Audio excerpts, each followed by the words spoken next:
Welcome to Coming Home to Yourself, the podcast for high-achieving women ready to lead from within. I'm Yagoda, and here we dive into real conversations about confidence, clarity, and emotional freedom. Each week, I'll share honest stories, gentle insights, and soul-deep shifts to help you reconnect with the woman beneath the roles. This is your space to slow down, breathe, and exhale, to stop performing strength and start living your truth. To remember who you are beneath it all. Let's begin.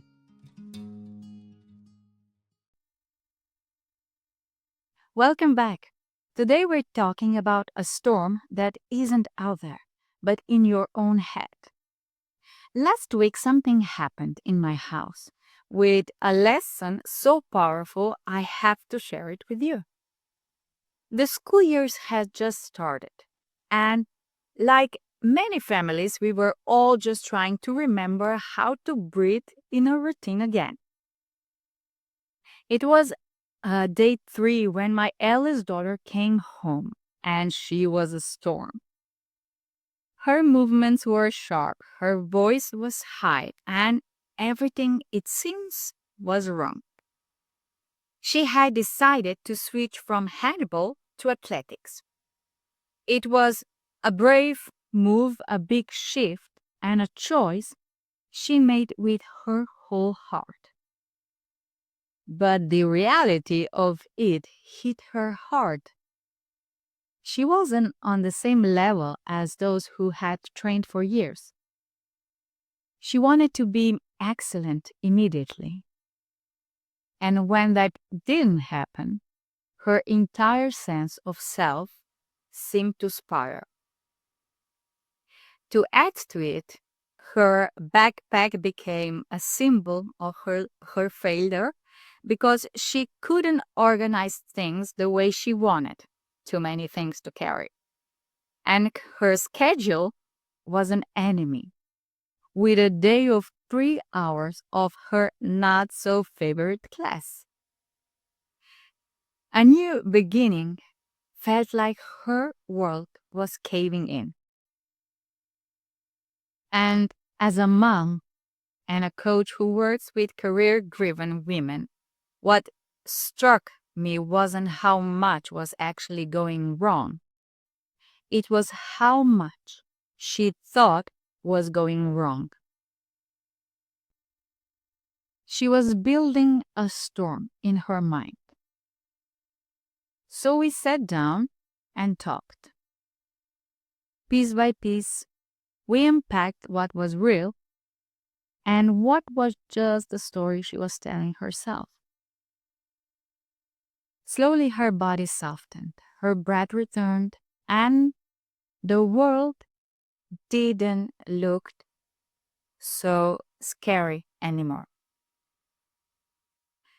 And I thought, how often do we do the same thing? We're carrying a full busy life. We're juggling work, motherhood, and relationships. And the moment something feels off, our thoughts rush in to fill the gap. They don't just narrate, they inflate. And suddenly we're failing, we're behind, we're not enough. But what if the storm isn't outside of us? What if, as Sydney Banks once said, we are only ever one thought away from a completely different experience of life? And don't get me wrong, this isn't about ignoring the hard moments. It's just about not making them harder than they already are. If you've been feeling like everything is too much, maybe it's not everything. Maybe it's just the lens you're looking through. And sometimes the bravest thing we can do is just pause and choose a different one. If this is landing for you, hit that subscribe button so we can keep having these conversations together. And if someone's face came to mind while you were listening, send it her way. She might need it more than you know. And there's another lesson in my daughter's struggle, a reminder of something our culture just doesn't talk about nearly enough.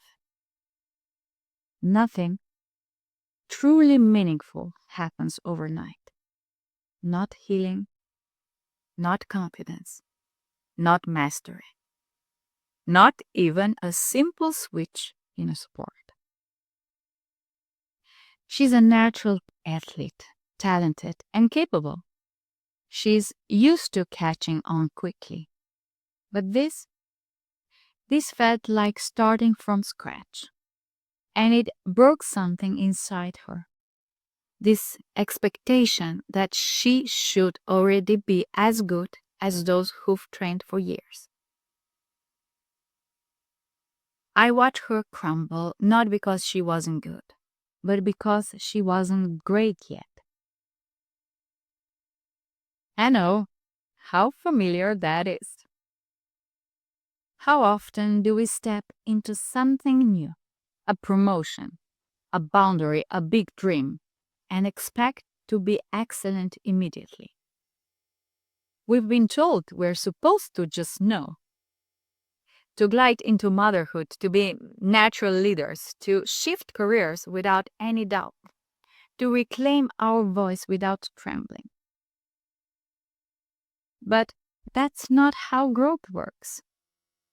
It's not how learning works. It's not how coming to yourself works.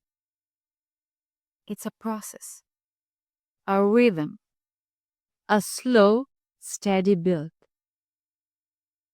Just like physical strength, it requires presence, repetition, and grace. Sometimes you'll run. Sometimes you'll stumble. Sometimes you'll want to quit before you've even warmed up. But what matters isn't how fast you get there. It's that you keep showing up for yourself, even when the results aren't instant, especially when they're not. So, if you're in the beginning of something new, a new job, a new relationship, a new business, a new way of showing up for yourself, and it feels wobbly, you're not behind. You're becoming. Just give yourself the gift of time. That's a brave and beautiful thing to do. And these two stories, the storm and the shift, led me to this third point, this idea of silence. A silence not from a lack of noise, but from the quiet confidence that comes from being fully authentically you. We all crave freedom. For some, it's financial. For others, it's the ability to travel, to choose, to breathe without watching the clock.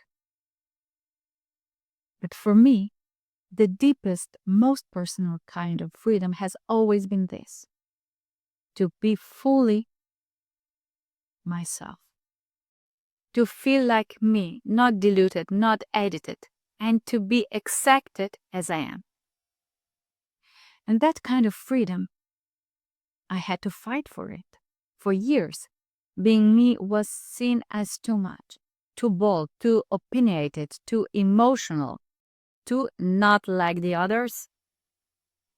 And what hurt the most wasn't the critique, it was the quiet pressure to shape shift, to shrink. Not because I wasn't capable, but because I didn't fit someone else's mold. And starting my business wasn't just a career move, it was a reclamation, a refusal to keep apologizing for who I am. And the biggest win wasn't the income or the success of a program. It was this: that their opinions no longer define me. That I can sit in a room, any room, and feel so rooted in who I am that even their judgment can't shake me. This is the freedom I want for every woman I work with. To stop living by someone else's script. To stop diming her light. because someone once said she was too much. So stop waiting for permission. The world doesn't need more polished women following the rules. It needs more real women, fully expressed, deeply grounded, and widely free. This work isn't just in your mind, it's an embodied experience. High achieving women are reporting burnout, anxiety, and depletion even while looking fine on the outside. Often they keep going long past the breaking point. The real freedom you crave exists not in the accolades, but in the permission to walk yourself home. And these three stories, the storm, the shift, the fight, they aren't separate. They thread through the real, messy, beautiful work of coming home to yourself. They whisper, your thoughts shape your storm. Your heart doesn't need instant proficiency. Your authentic present is your freedom. So I invite you to reflect. How often are you conjuring turmoil with your thoughts? Where are you demanding perfection when you're just becoming? What part of you, the part that you've edited for others, needs permission to shine again? If this landed in your chest today, I want you to know that holding space or growth through discomfort is the most necessary thing you can do to reach the next level. It's one step closer to coming home to yourself. And if you need a guide on that journey, reach out. Thanks for listening to Coming Home to Yourself. If this episode spoke to you, take a moment to subscribe and share it with one woman who needs it. And if you're ready to go deeper, come find me on Instagram or Facebook, because this isn't just a podcast, it's a return to your body, to your breath, to your heart, to your own voice. Your story matters. You matter. See you next time.